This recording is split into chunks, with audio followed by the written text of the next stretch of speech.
Yeah, it is official. So we also have a bunch of the cheeses here. Hopefully you can see.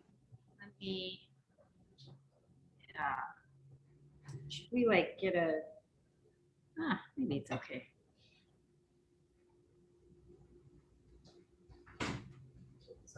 Yeah, it's okay. Yeah. Yeah, okay. All right, I think we're going to start. Thanks everyone for coming. This is our 6th annual Sakqueso, so it's pretty exciting that we've been doing this for six years. Some umami weren't news. A lot of you I know are very eager to see our bar open. But before that happens, we really need more people on our team. So if anybody knows anybody who wants to work here, please spread the word. We have our feelers out there too, but we're excited to grow the team so that we can expand our hours and open the bar and do all the stuff that we want to do. Also, hopefully looking forward to having more of these events in person again. Our hours remain the same, so it's Wednesday through Sunday, 12 to 4. So it's been really nice. We've been open, I think, for about over 2 months now. So it's been nice to see everybody come through, especially the Gumi members. But also this hybrid of like the Zoom events and then having people come in the store is really nice too, because we get to connect with people who are out of state or out of town. So I think that Kayoko and I want to intersperse in-person meetings and continue these Zoom meetings so that we can still connect with people who aren't local and also with breweries and in Japan and stuff like that. So it's been nice to be able to connect more with more people through these Zoom events. And speaking of more events, we're going to be having some more in July. The next one will be July 14th. And it's going to be the Summer of Japanese Gin with Chris Lane, and he's going to be mixing some cocktails with the Japanese gins that we have now at the shop. They're pretty exciting. They span all kinds of distilleries and different flavor profiles. And yeah, so we'll be having that on July 14th. The following Wednesday, we're going to be having a Awamori Bazaar, and we'll be talking about this spirit from Okinawa. And our friend Nick Korn, who is an expert on Awamori, will be joining us, and he will be talking to us about Awamori. We'll do a deep dive and also mix some cocktails with during that event. So as I mentioned, this is the 6th year of Sakqueso. It's one of my favorite themes for sake gumi because it's so delicious. You can pair sake with cheese and really enjoy the fermented aspects of both the beverage and the food, and really explore what it means to have amino-rich foods and beverages together and see how that works together, or amino acid rich. And joining us today is our good friend Kevin Corcoran. He is a certified cheese professional, and we've known him since 2012 when we opened the shop. Initially, we met him because he was working for an importer who was offering these really great shoyus that we actually still carry. So Kevin knows a lot about Japanese condiments, but he's also an expert in cheese. So he's really a perfect person to have today to help us talk about cheese. I was really curious about what the trends of cheese are in Japan.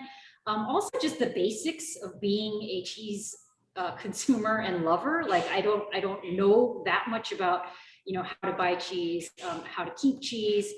So I'm excited to ask him, and hopefully you are too, to ask him tips and tricks on how to keep your cheese and how to consume it and stuff like that. And also history and a little bit about dairy in Japan. My experience with dairy in Japan is pretty limited. I went to Hokkaido with my partner about like 3 years ago, I think.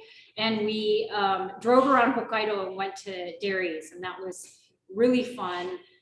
They have a lot of milk, cheese, soft serve, And you can really get lost in a black hole, delicious dairy products in Hokkaido. So yeah, I'm gonna pass it over to Kevin, and if you can tell us a little bit about cheese and your background, that'd be great. Welcome. Yeah, absolutely. Thank you, Yoko, Yeah. and thanks to Kayoko and to Ian. We're off frame today, but being down the operation here at the Umami Mart. Super happy to be here.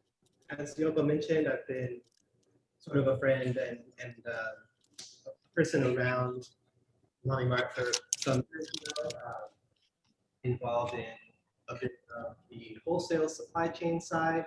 And it's been really interesting to kind of bridge these gaps between cheese, which I've really specialized in for 15 years as my primary focus, and some of the Japanese traditional cured and fermented foods and beverages like sake, which we'll get into today. So just super briefly, my background, I was a retail cheesemonger for about 8 years in Sacramento, where I'm from. Moved to the Bay Area in 2013 to start working for a import sales company, and got involved in purchasing as well. So I've done some sourcing of cheeses, both locally, broadly domestically, and internationally.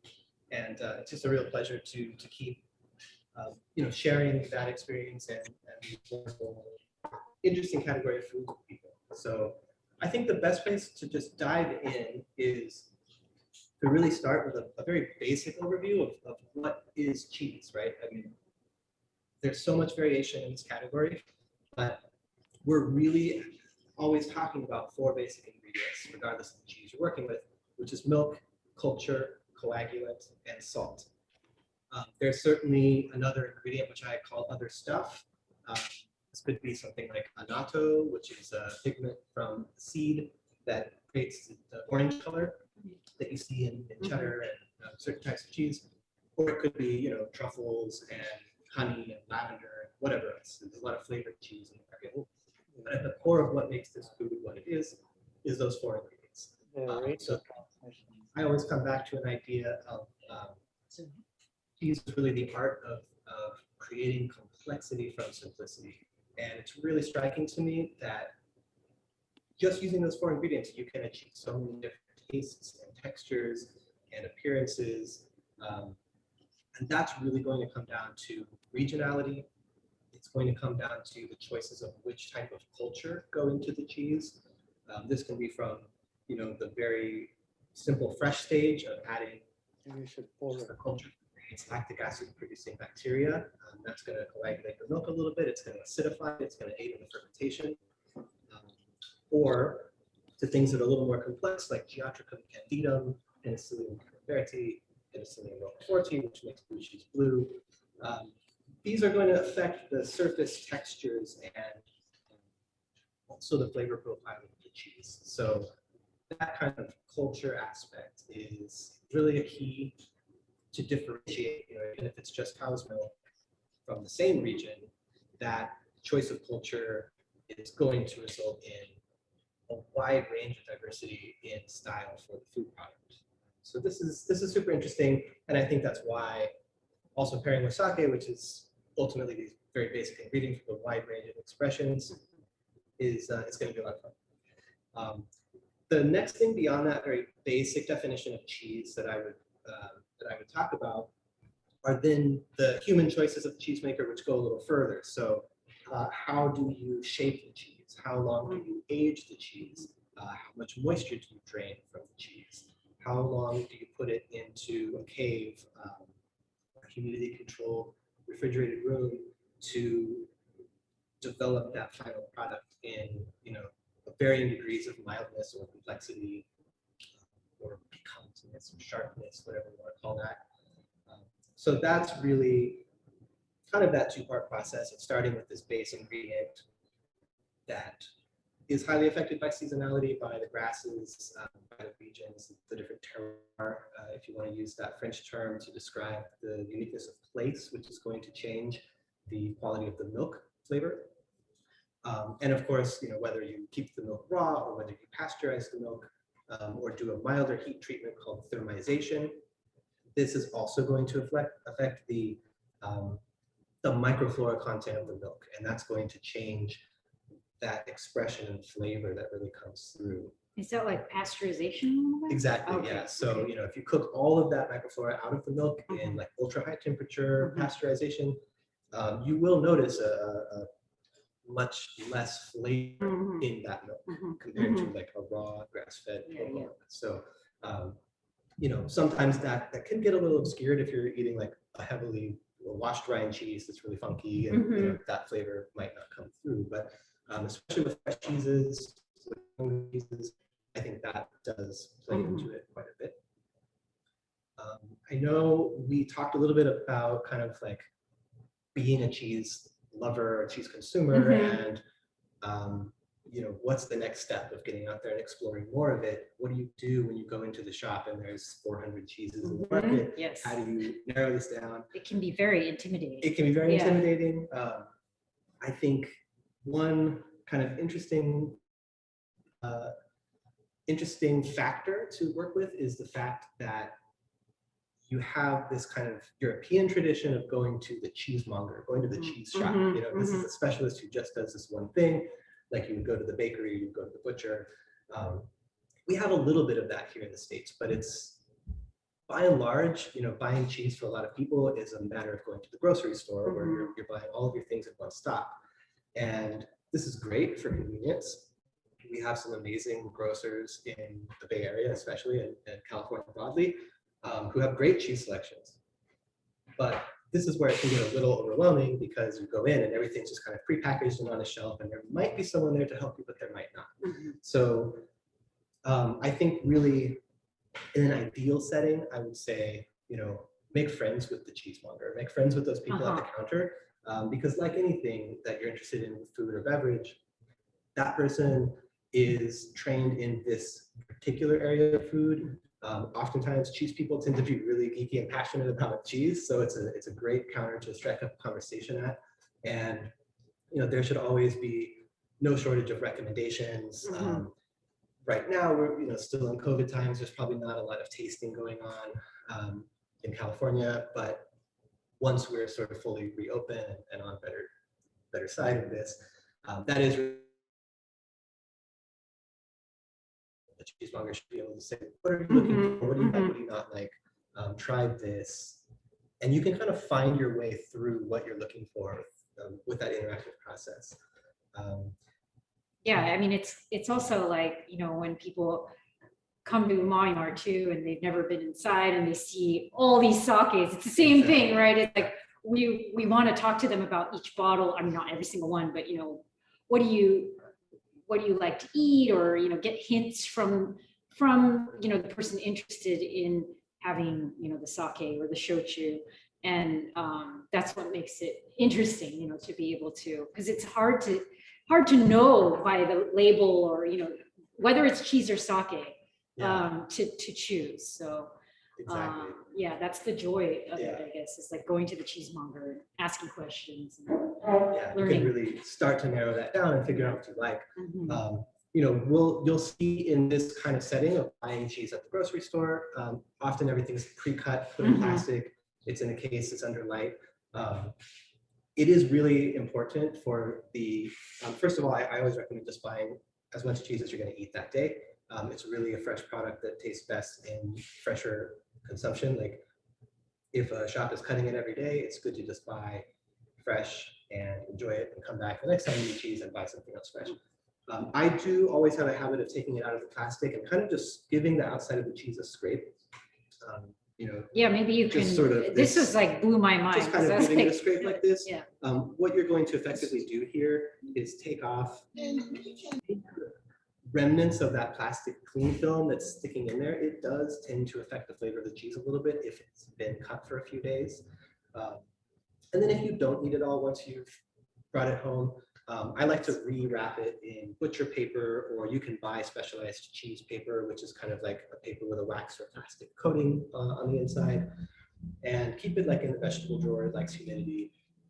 So that's just kind of a basic way to keep the cheese that you're purchasing in really nice condition in your own house after you've brought it home to enjoy it. That being said, the other kind of like cheese basic that I like to do in a talk like this, where we're kind of getting acquainted with our cheeses, is all of this very simple composition, but to talk about these kind of basic types of cheese. There are many, many options out there. With European cheeses, you have a lot of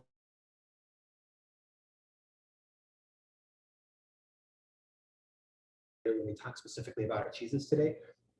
But when it comes to the United States or a place like Japan, where really artisanal cheese making is taking off in an interesting way, it's kind of anything goes in this situation. So this means there are so many options for us to look at, and I think it can be helpful to remember that we really are working with a few core categories.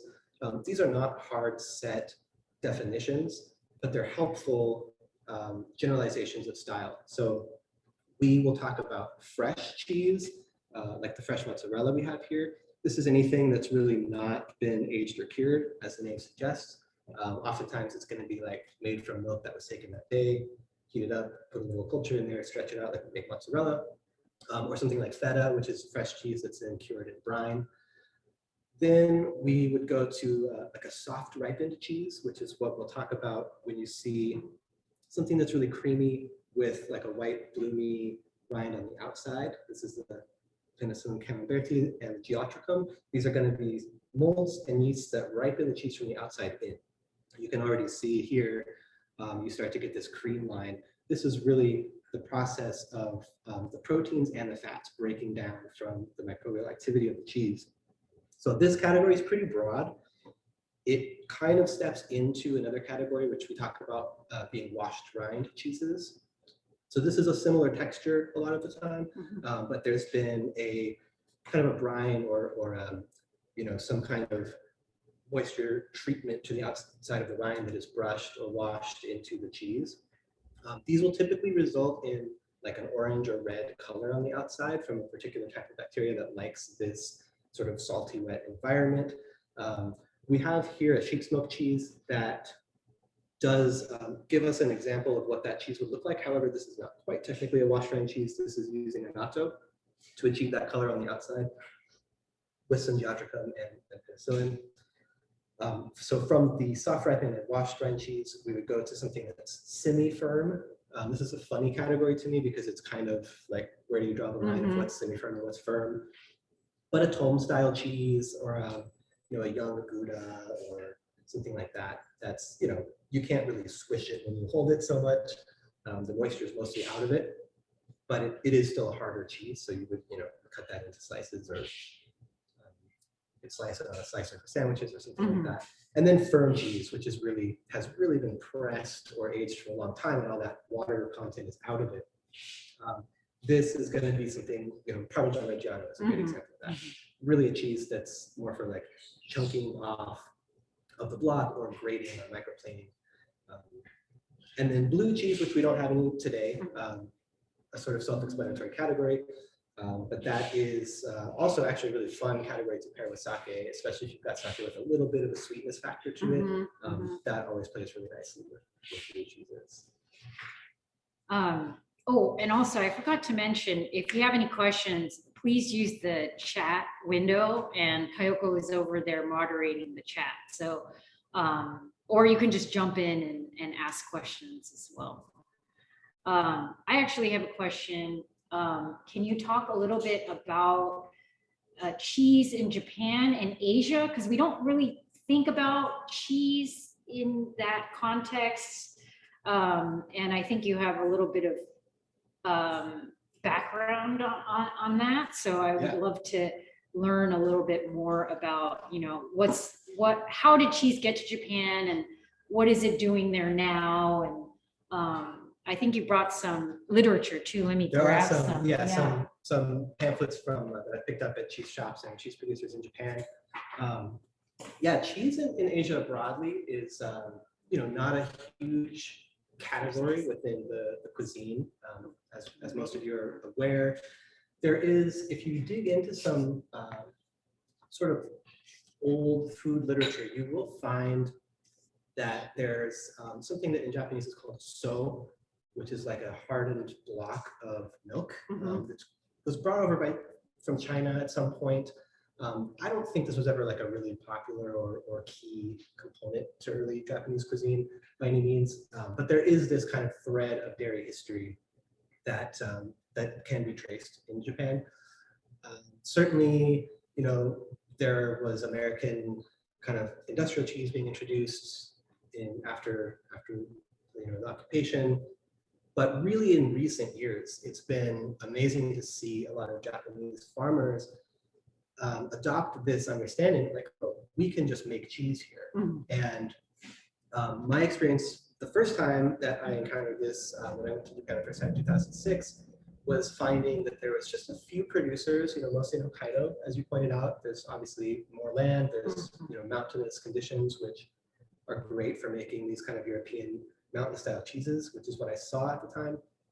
And then there are also a number of producers in Nagano Prefecture, also mountainous, but there was like a goat dairy there, which I don't think exists anymore. And a few farms like Shimizu Farm, which is in Nagano. And that I happened to visit a cheese shop in Matsumoto that I was kind of, you know, asking around, like, where can I try Japanese cheese? You know, I'm this cheesemonger, I'm on vacation in Japan, I really want to know what this is all about. And so I found this shop in Matsumoto called Gelée Blanche. I think Shimura-san still runs the shop there.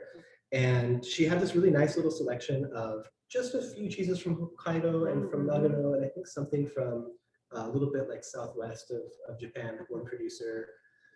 And it was just very interesting to see that this is starting to happen. Yeah. It reminded me of looking at the early days of American artisanal cheesemakers, where there is an influence from Europe, certainly. Okay, we like Camembert, we like Gruyere, we like Gouda. We're going to make these things in our own country with our own milk supply. Now, the last time I was in Japan a couple of years ago, there's really been an explosion of these producers. And you know, a friend of mine has been working on trying to promote these cheeses and get some awareness and possibly build it up into an export market so that we can taste some of these in America. I think, you know, the production is so small, I'm not quite sure that that's how that's going to work out. But if you're in Tokyo, if you're traveling in Tokyo, I highly recommend just, you know, finding some cheese shops. There are a few cheese shops in Tokyo. There's one called Chizu no Koe. Highly recommend a visit there. The entire shop is dedicated to agricultural items from Hokkaido. Big cheese case full of things that the only other way you would taste them is to go to Hokkaido and drive around to the dairy farm. So that's a really great destination, and you can see there, you know, everything from these like little hand ladled sort of French Loire Valley style goat cheeses to big firm mountain cheeses that are being made like in the style of Gruyere and Comté. There's another shop called Alpage, which is in Kagurazaka, a little bit more of an import European cheese shop, but they always have a selection of Japanese cheeses as well. Some small, soft, fresh cheeses I hadn't seen anywhere else. And then, of course, Fermier, which is the very famous cheese shop in the Tokyo Food Show in Shibuya in the Ipachika. That's a good way to just kind of get acquainted, you know, without having to travel all over. If you're just on holiday for a week or two and you're in Tokyo, you know, no problem. You can now find cheese pretty easily there that's made in Japan. You know, there's not a lot of dairy land in Japan, so to what extent it's going to, you know, be a growing category, I'm not so sure. What are some characteristics? Were there any like running themes for the cheeses that you had there? I definitely saw a lot of like the Camembert or Brie style and a lot of the mountain style cheeses and blue cheeses. Really good blue cheeses. Actually, a producer in Nagano called Atelier de Fromage makes an excellent blue cheese that won a world award at some point a couple of years ago. There's also a very cool theme that I saw with different producers who were kind of taking that cheese into Japanese territory, similar to this kind of pairing that that I've done at the American Cheese Society to kind of show like how some of these traditional Japanese cured and fermented ingredients overlap with the process of curing and fermenting in something like cheese. So these are cheeses made with miso on the outside, cheeses that are cured, cultured with koji, cheese that salted sakura flour or a pickled sakura leaf wrapped around it. So you can start to see this kind Okay, of bridging yeah. of different cuisines through cheese making, which is very cool. Yeah. And just one other real quick point about dairy in Japan. There is often referred to two kind of broad channels of cheese making there. You'll hear people talk about natural cheese, and this is a way to kind of distinguish from processed cheese. Because as you'll know, if you go to the grocery store in Japan, a lot of the dairy product is like a processed cheese. Yeah, And lots of that there. yeah, and it's common to kind of like import powdered milk and reconstitute it and create some kind of like soft, creamy cheese for the Japanese market in small portions. So I think what we'll see happening trade-wise now is a little more awareness of this natural cheese section of production. And so, you know, we often talk about artisanal cheese in the US to make that distinction. Same thing with the natural cheese distinction in Japan. Awesome. And then, yeah, that's so interesting because it seemed very much alive, but yeah, the dairy culture there when we were in Hokkaido, but it seems challenging for them to export over here, you know, so it was like really unique to go and try all the cheeses there. I had a question about just beverage pairings, cheese in general, and like, you know, we usually think about wine and cheese, and you know, why is that, and why does cheese go well with beverages, and how does that relate to sake, if that does? Yeah, I think that's a great question, and you know, there's kind of a long-standing motto, or maybe it's even a cliche in the kind of food cheese sector that people will talk about pairing a way to think about like what grows together goes together. And so if we trace back cheese to its European you know, origins, for something like Comté that's been made for hundreds or thousands of years, then the idea, the common kind of convention about pairing is to ask, well, what wines are made in the same region? So, you know, if this Comté comes from the Jura, I'm going to have some Trousseau grown from Jura, and like those things go together because they're in the same environment, they're from the same region. I definitely think there's logic to that. I love being local. It's really amazing to see how often that does actually work. But what I think is interesting to make the leap from that kind of hyper-local thought around pairing to something that's really like, hey, cheese from France with sake from Japan, is the fact that sake is so focused on that umami, amino-rich flavor profile. Cases that's the same kind of umami or brothiness is a term we use a lot when we talk about things like cheddar. Those things just really work together. And you know, I didn't think about it so much early on, but working with a friend of ours, Jesse Kubach, who's super knowledgeable sake expert, teacher, and distributor, he really started to break this down for me on a scientific level of the composition of sake and why, you know, that protein-rich kind of profile makes a lot of sense with a protein-rich food. And you know, they're different enough that it may seem kind of odd. Like definitely, when I mentioned this event to a few of my friends, but it really works, and I have seen in recent years more shops, more restaurants kind of taking this forward now and realizing like, oh, this is another category of beverage beyond wine and beer and cider that we're used to pairing with. That actually makes a lot of sense. Yeah, cool. So I guess we can. Can I jump in real quick? I have one question from Kristen. Do any Japanese cheese makers incorporate any ingredients or byproducts from sake making? For instance, use of koji or rice pulp? Yeah, definitely. Great question. I have seen a cheese that was cultured with koji. It was a fresh cheese. I didn't get to try it. It's something that I read about on, I don't know if it was online or in a magazine, but that's something I'm super interested to try when I get back to Japan. And just see like how different that expresses itself with the milk. I don't know necessarily of anyone doing cheese with like sake leaves. I believe that there is somebody experimenting with that. On a somewhat related note, I have had a couple of cheeses that were made with moromi from the fermentation process of that's either soy sauce or miso. Yeah. Yeah, and that was very interesting, like Okay. really intense. Yeah, that sounds really like Yeah, savory, and Yeah. was it kind of like aged? one of them was an tasting, or- aged cheese Okay, that was okay. actually like soaked. or- Yeah, or, yeah. You know, pressed into the moromi. Okay. The other okay. one was actually like a younger cheese that was covered with some Oh. miso, that was chunky miso. Yeah. Well, And that so sounds both of good. those were interesting, Yeah, like very intense flavor Yeah. sensations, Yeah. but very, very cool to see. Very cool. Any other questions? No, we're good right now. Okay. I think we're gonna start with the pairing and tasting. And the first one we're gonna try is the Shirakawa Kimoto. This is a really low acid sake. A lot of times with these Sakqueso pairings, I tend to end up choosing a lot of Kimotos and Yamahais. And those sakes tend to have a little bit more of a pronounced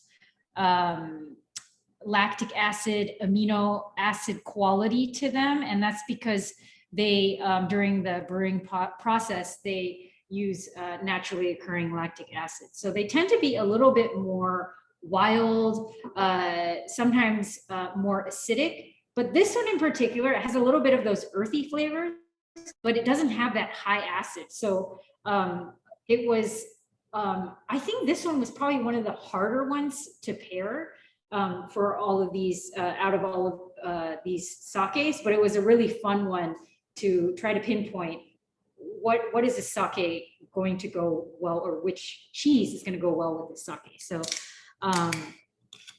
maybe we can talk a little bit about how we came to this fresh mozzarella. We have, we settled on the fresh buffalo mozzarella, but I couldn't find the fresh buffalo one locally or in the East Bay, but Kevin brought the buffalo one. So we have both a buffalo and a cow version. So I don't know what everybody else has or was able to find, but if you have a fresh mozzarella, it'll be a fun one to try with this Shirakawa Kimoto.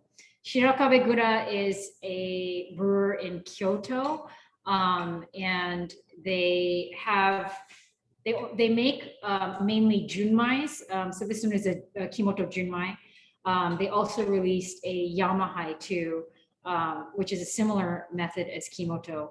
But this one I liked because it had a little bit of that earthiness, and it has like this subtle acidity that I thought was interesting to pair today with the cheese. So Yeah, as Yoko mentioned, I think this was a really challenging sake to pair with because of that low acidity. And one interesting thing about working on pairings is I actually always love figuring out what really doesn't work. It's a fun process to realize, like, it's not just you can do whatever and it's always going to taste good together.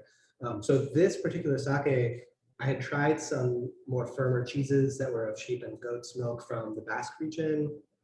We tried some aged cow's milk cheeses, and we tried some Gouda as well. And like everything kind of created these harsh tones, or it really amplified the alcohol note of the sake without letting its complexity come through. So I kind of thought like something really simple, like a fresh mozzarella that just has lactic acid and creaminess from the milk without like a lot of complex flavors, would actually be a good bet for this. And that seems to work pretty well. yeah. The fresh mozzarella we're using here is actually a local one. If you're based here in the Bay Area, this is from a farm called Morrissey's. It's a water buffalo farm stand out in Sacramento Delta, just south of Sacramento. Relatively new producer in the cheese scene, and very cool. It's very hard to find water buffalo dairy in the US. There's only a few producers. It tends to be very small scale. And yeah, this is something you can find here in the Bay Area, but really not outside of. So the water buffalo are in Sacramento. Wow. They're in they're just south if you drive like towards Lodi down the Delta, down the river road. Yeah, I have not these heard of water this. buffalo roaming around out there. That's so crazy. Yeah, it's very cool. Yeah, I like how the freshness. I mean, this water buffalo too is like has a little bit of funk, which plays off a little bit with the mushroomy aroma of the Kimoto. It's very subtle, but it's nice. They work well off of each other. Kristen says ours is a buffalo version. The sake seems to really bring out a bright acidity in our cheese. Oh, good. Yeah. Good. And I agree too, because I think that this sake was hard to pair, but it's surprising that it's such low acidity, because that's really just all I'm getting is acidity with this cheese, which is nice. Yeah, once you match them up, it really like brings that kind of Yeah. You don't get in sake by itself. Yeah.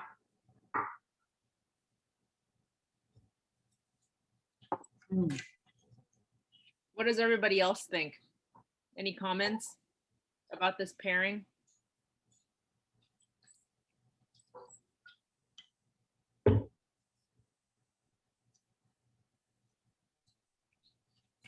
Okay, well, we can move on to the next one then. Oh, wait, did I have the sake? Oh, here it is, yeah. Oh, it's in there. Oops, sorry. This, the fact that we found that acidity note that really came together to bring these two things together and accentuate that one aspect of each of their flavor qualities. This is something I really like about pairing, where we can identify one aspect and amplify it. Sometimes in pairing, I find something that's kind of like a handoff, like you get the whole flavor of the cheese, then you taste the sake, and then this other kind of transitional thing happens and you finish with just that sake note. Sometimes there's something that really emerges out of the pairing that you didn't taste in either of those things. Yeah, like a third flavor. Yeah. Comes out. And yeah, I think these are the fun reasons to experiment in your kitchen with this kind of stuff. Okay, so we're gonna move on to the second bottle for level 2 or level 1. This is the Wataribune Junmai Ginjo 55. So the rice has been polished down to 55. The special thing about this sake is that it is made from local rice called Wataribune. They are based in Ibaraki-ken, which is near Tokyo. And the brewer is buying this rice from, just down the street and supporting the farmers who create this local strain of rice. This one is contrasts quite a lot from the Kimoto that we just had. This one's fruity. It's got like pineapple, cherry. It's very ginjo-like in that sense. It's bright. It has like a soft sweetness. But the finish is quite nice and clean. And I asked the president, Yamauchi-san, what he likes, or which cheeses he likes to pair with this one. And he suggested goat cheese. And that was a good starting point for us to try the sake with the goat cheese. And it was kind of an interesting pairing. The goat cheese that we had, it was very tart, right? Yeah. And then we had experienced this a little bit of an odd like pop rock sensation. I think that's what Ian had mentioned when we were trying it. It's kind of tingly. And I think we ended up deciding it wasn't like the best situation. So then we tried it with the sheep cheese, which we listed, and I don't know how to say it. Beverages d'Argenton. Okay, good, thank you. But so that one paired so much better. It had somewhat like similar characteristics to the goat cheese, but this one was like a nice melding of the flavors. So yeah, I really liked this cheese with this. Yeah, it was interesting to kind of move from goat to sheep, because the fat in the sheep's milk cheese is a little bit more, it's a little more rich. I sometimes call it waxy, which is maybe not like the most flattering description, but I sometimes get the sensation of feeling that kind of fat stick around in my palate when I eat this type of cheese. And I just thought like the richness, but also the like salinity and the crispness at the same time with this particular sake was a really nice way to play with that, but also to throw that kind of lingering waxy note off of the palate at the same time. And Bread Russe Argental is a really, you know, it's a sort of semi-industrial produced cheese that should be very easy to find really anywhere. The producer is called Fromi. They do some recipe development, and they also are like a major importer of French cheese to America. So yeah, this is just a great example of something that you should be able to find in pretty much anybody's cheese case.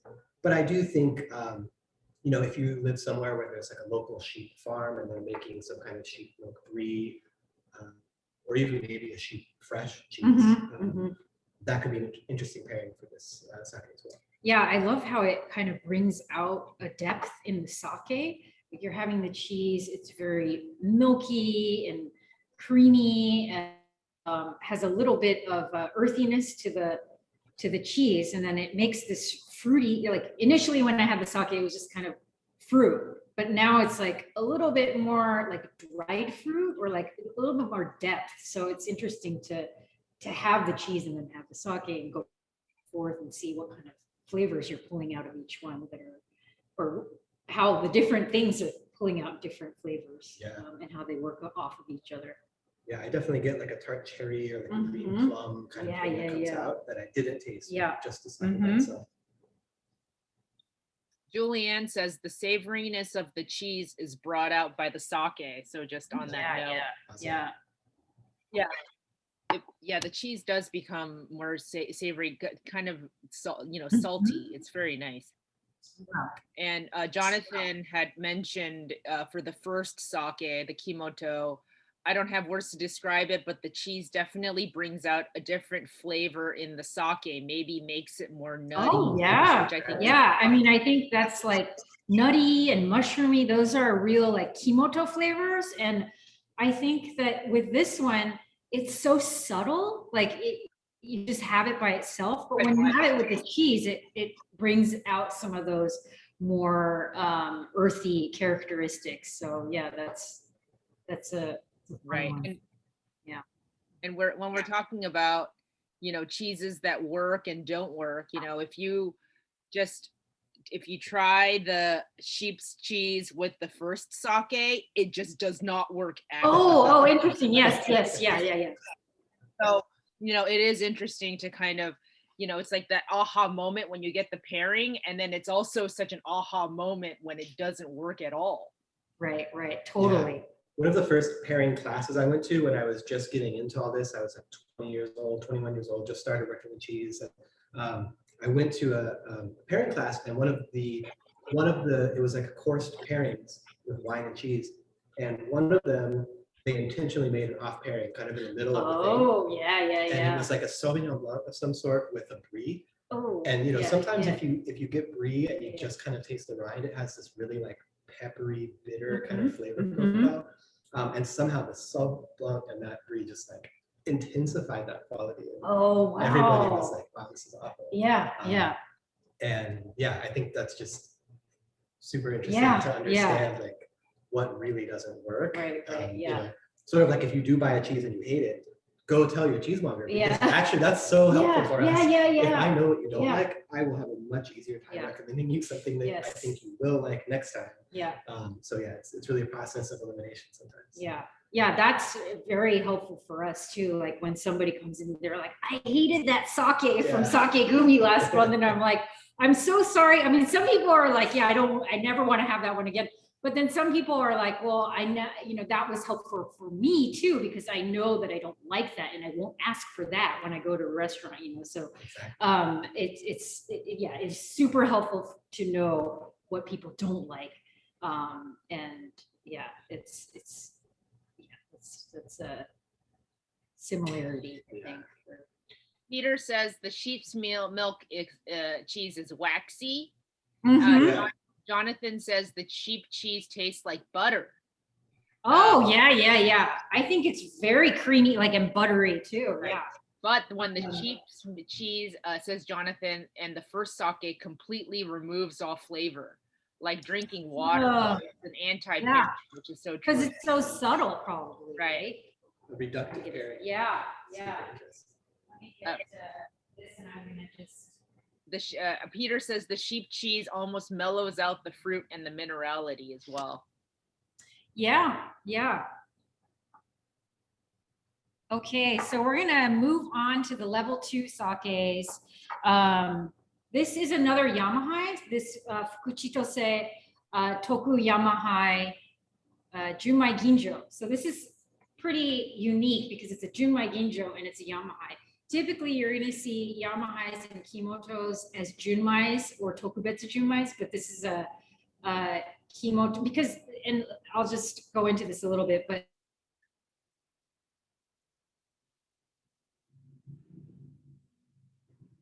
like rustic and highly polished sakes, those daiginjos, it kind of it'll cancel each other out. Like if you're using this Yamahai Kimoto method, it's super earthy and mushroomy, and then you're using this really highly polished rice. That tends to make a fruity sake. It might inhibit the fruitiness of qualities of ginjo or a daiginjo, but the result of this one is that it does have a little bit of this acidity from the Yamahai, but it's still quite light and it has some fruit notes to it. So this was a fun one to discover. I'm gonna use this one here. And the Toji there, Tajima-san, he said that I asked him what is the defining characteristic of his brewery, and basically he told me that he only brews Yamahai, so that's very unique to a brewery. In the entirety of sake on the market, Yamahais and Kimotos only make up about 10%.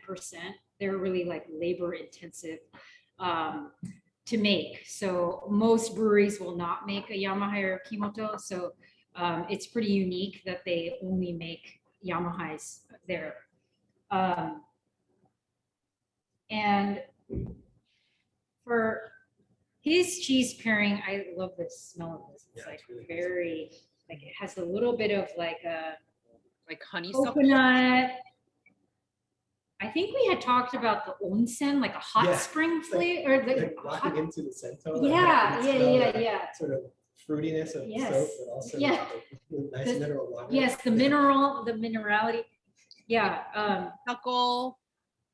Andrea. Honeysuckle? Yes. I'm saying. Yeah. Honeysuckle. It's just a really gorgeous nose. Andrea comments. So I wouldn't say it's like, what's that? Andrea comments on the color as well. Oh yeah. It's like slightly golden. Yes. Yeah. I love that, like the honeysuckle and then some of the coconut. Like it's not a like a tart fruit note, but it's more of this kind of like a rounded, like honey and like a bit of floral. But yeah, it's really unique. Very smooth in flavor too. So yeah, I was talking to Tajima-san about his favorite pairing, and he had suggested Comté. And in this case, we did try a bunch of different cheeses with this, but we definitely agreed with Tajima-san that the Comté was such a nice pairing. And he had talked about how because this is a lighter sake, he wanted a sake that, or a cheese that was a little bit more stronger in flavor to contrast the sake. So please try it. Comté is a great example of what I mentioned earlier about things being highly controlled at a regional level. So this is a very traditional cheese from the Jura region, from sort of this like sub-Alps of Eastern France. And it's a very long-standing cheese historically in the region. It's essentially made the same way as Gruyere. And in fact, people used to call this Gruyere de Comté at one point. They're a little bit different in that Gruyere is it's like a washed brine treatment on the outside. This is more of a dry salted cheese, but really like they look very similar. It's the same size, same form, and really the same region, just over the borderline in that mountain range. What's cool about Comté is that it's so carefully regulated because the EU has these levels of protection to kind of save these ancient foods from industrialization. So even today, it's only 2 specific breeds of cow, Montbéliard and Simmental. The milk has to be from within 25 kilometers of the place where the cheese is made. And Comté is always made in a place called a fruitier, which is essentially a co-op. So a bunch of small farmers bring their milk collectively. Each place makes it. And then it goes off to another person called an affineur, whose job is to age the cheese. So it goes from the co-op to the affineur, typically in a cave somewhere in the region. In this case, we're using one from Essex Company. That's the importer who selects the cheese. It's aged by Marcel Petit. Revoir Jacquemin is another great brand that you can find quite widely. And with Comté, there's a few different age ranges. So I think for this pairing also, we discussed really anything over that 6-month range. I like the kind of 6 to 9 month or the 9 to 12 month range. There's young Comté, but that's pretty simple and it's not going to give you all these like nutty, fudgy kind of just notes that we're having here. And then there's often like a 24-month or a 36-month Comté, which is delicious, but I think gets a little bit like caramely and intense and probably overpower the sake. Kevin, how old is ours that we're having right now? This is the 6 to 9 month range, I believe, from Essex. Kevin says we have a young one here and it is slightly fruity. And I'm getting like a real nuttiness from our Comté. Is this typical of the 6 to 9 month? Totally. I often describe it as like nuts cooked in butter or nuts, with brown butter. Yeah, it's kind of sweet too. Very like slightly sweet, nutty, but you still taste that kind of, cooked dairy quality too.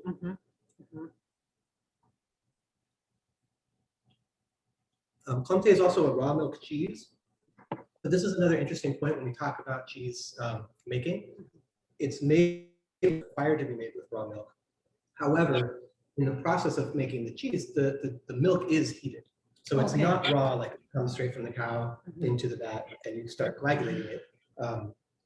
It does get heated to, something like 104 degrees Fahrenheit. This is just to kind of like warm it up, stabilize it, make it easier to work with, get a little bit of the microflora down. So it is just another interesting note, like when you see raw milk cheese, it's really a raw food to varying degrees and not necessarily raw like heating. Right. Tony and Akos asks, speaking of fruity, do you have any thoughts or recommendations about pairing fruit with cheese and sake? One of the fruit pairings that I really love is persimmons with cheeses.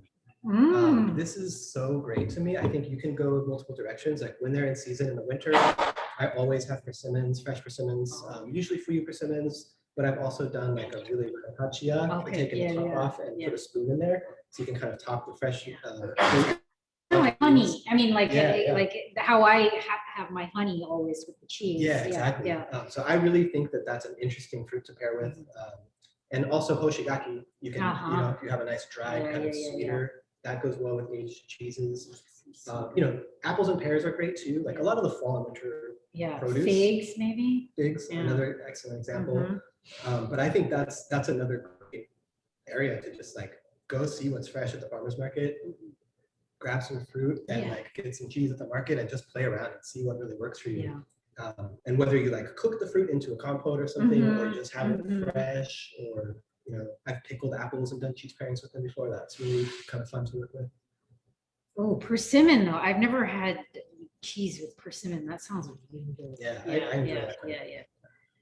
Right. Kristen says we've just had the watari bune with the Comté, also a nice pairing. Sake seems to emphasize the nuttiness. Nice. Okay, we're gonna try the last one, which is the Gunma Izumi. I wanted to throw in an aged sake into our tasting today, or the selection for the month, because I think aged sakes are so interesting to pair with teas. This one in particular has been aged for 2 to 3 years. This brewer also specializes in Yamahai.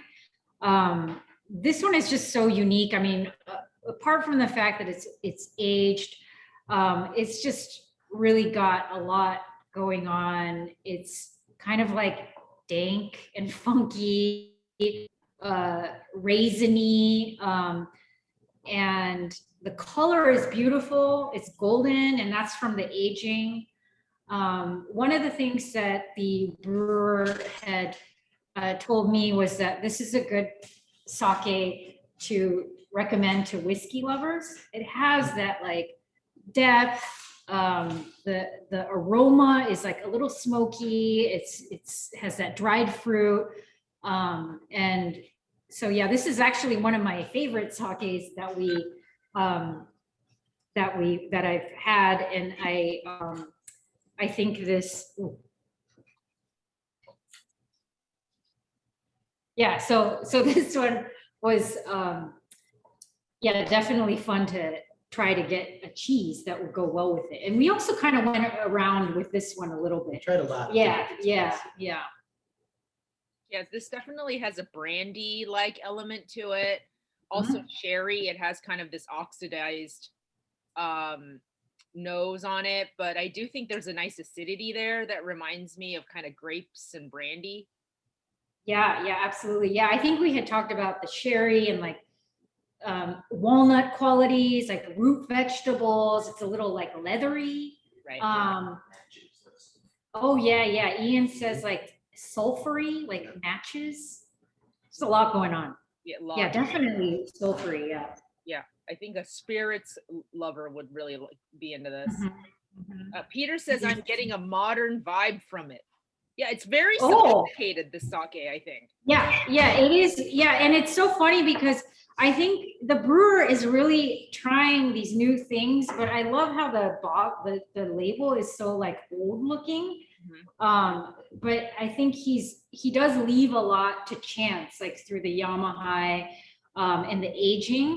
I know a lot of sake brewers who are always trying, I mean, most of them, they try to make the same tasting sake every year. And that takes so much skill, and I admire that. But I also really love these brewers and Toji who a little bit up to chance, and every year their sake tastes a little different. So this is one of those, and I think that is also a very like modern way of thinking about brewing.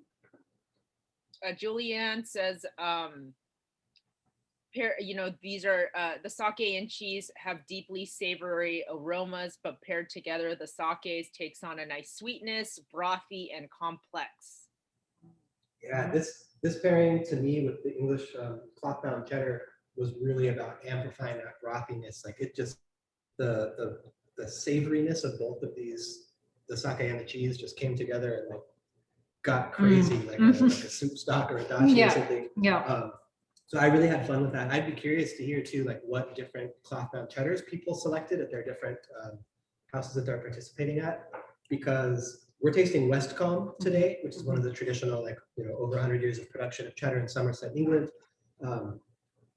This or Montgomery is another one that I tried first that I really liked. In these English cheddars, I tend to get really like root vegetable flavors in the cheese by itself. Tarts, yellow carrots, rutabagas. There's a bit of that sweetness, a bit of that earthiness going on. And I think that makes this a really fun category. But there's also a lot of American producers making cloth-bound cheddar now, which still kind of bring the sweetness forward, because that's what American palates are used to in cheddar a lot of the time. So it's kind of like the sourness or the acidity and the sweetness together, compared to the traditional English style that's a little bit more subtle and earthy. Yeah. So we can really, like, within the style, there's a lot of variation, I think. Yeah. Yeah. And the cheddar has a nice acidity to it as well, so it kind of keeps things bright.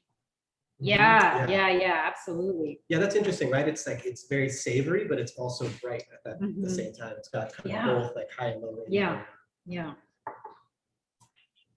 It's also, this sake is also very good with the Comté. Oh, yeah. We had kind of like, Yeah. it was gone back hard to forward. Yeah, decide what yeah. to use the Comté for because it worked Yes. well with both of these. Yes. But once we remembered the Toji was really Yeah, recommending to right. us to go Comté with that, all Right. right, let's Yeah, keep yeah, that yeah, with yeah, the- yeah, with the Wichito Wichito. say, yeah.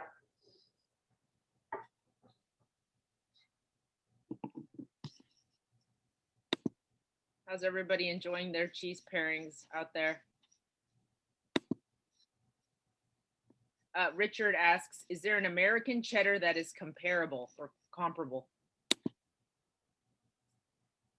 For the American cloth-bound cheddars, the one that really kind of got probably the most recognition across the country is made by Cabot in Vermont and then aged at Jasper Hill Cellars, also in Vermont. So I would go with Cabot cloth-bound. I still really love that cheddar. I think it's a cloth-bound American cheddar that keeps to that kind of earthy foundation. The option is full truffle. This is made by Milton Creamery, cool family dairy in kind of the middle of the country. They do like a very tall cloth-bound truffle is the term we use for that shape of cheese. What is the And shape? It's I like a love big Milton. Okay, Yeah. okay, okay. And then wrapped in, it's called cloth-bound cheddar because it's wrapped in cloth, Okay. it's wrapped in muslin. That allows the cheese to exchange oxygen and breathe as it ages and also lose moisture. American block cheddars are often aged in cryovac, so they retain all that moisture. They're kind of juicy when you first open them up if you're going to cut it as a cheesemonger. But these really tend to be drier and crumbly. So yeah, I would say the Cabot cloth-bound, Flores Truckle, Fiscalini here in Modesto, California. Oh, yeah, make yeah, a good yeah. cloth-bound cheddar, Yeah. little on the So sweet good. side. Yeah. And there's also Avonlea is a nice cloth-bound cheddar that comes from Prince Edward Island in Canada as well. I love the Milton. I get it all of the time at home. It's a great cheddar. Yeah, they make very, very excellent, both like a nice block cheddar that has a real acidity to it and the cloth-bound version. So that's a nice comparison from one farm. Andrea says, I have Cabot Reserve and it's pretty nice with the sake. Frank says, hooray for Fiscalini. When I worked at Camino, we only served Fiscalini cheddar.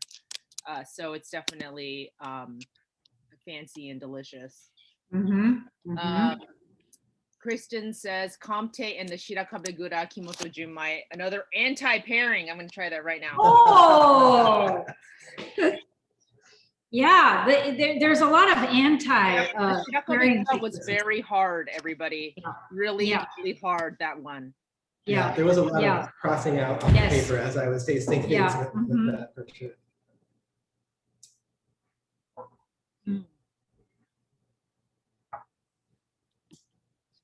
Well, great. I think we had a nice chat about sake and cheese, and thank you so much for telling us all about cheese in Japan and cheese in general, and giving us some tips and tricks about buying and keeping cheese.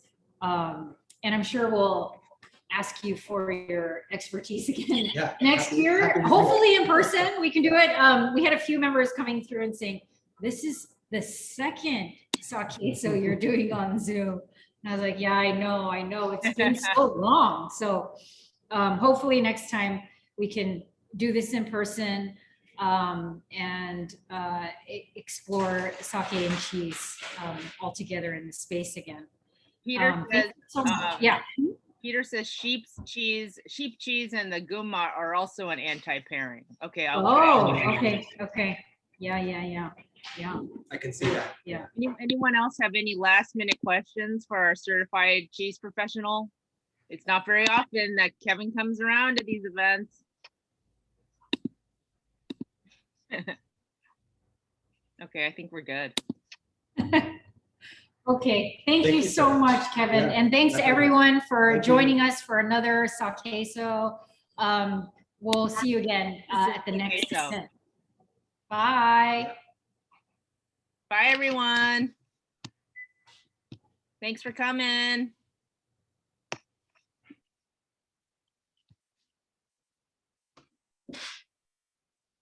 Okay, Oko.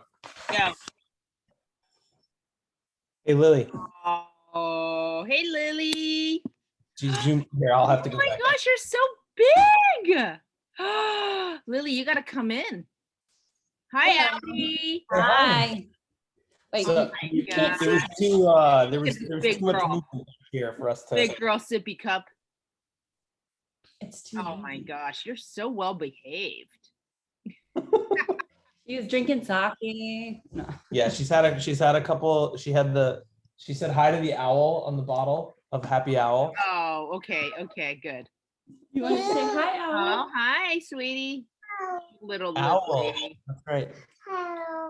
Oh, you're so sweet. Yeah, my daughter was here too earlier, but then Johnny left. I think I saw that. Is that who it was? I think I saw them. Yeah. We're gonna have to replay this at a later date. It was a little hard to get everything together. Yeah, but thanks for coming. Thanks for having us. These are great as always. Bye. Good night. Bye. Night night. Bye, Lily. Oh, so sweet. See ya. Oh, she's so cute. See you later. Bye. Bye.